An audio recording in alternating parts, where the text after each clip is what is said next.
Welcome to 360 Degree Machinery. We're going to take a quick look at a Black Brothers 56-inch pinch roller. This machine began its life as a top and bottom glue spreader. It looks like at some point someone converted it to a nip roller. The top roll is fixed. Your bottom roll does adjust up. It does raise and lower as it should.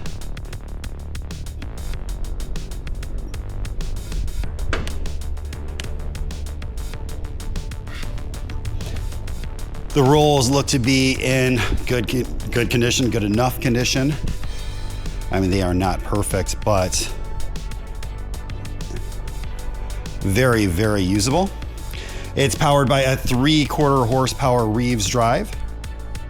You do have all of your electrical, including a shutoff mounted to the side of the machine.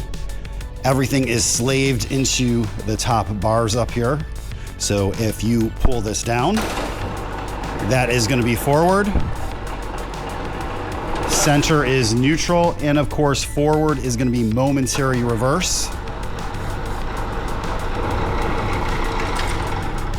If we pull it down, we can adjust the feed speed.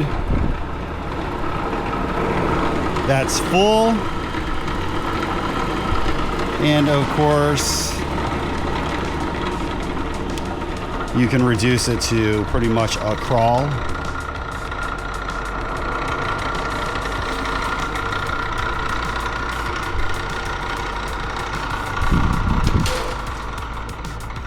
If you have any questions or comments, you can reach us at info@360degreemachinery.com or give us a call at 630-229-6705. Again, thank you for tuning in to 360 Degree, helping you buy with confidence.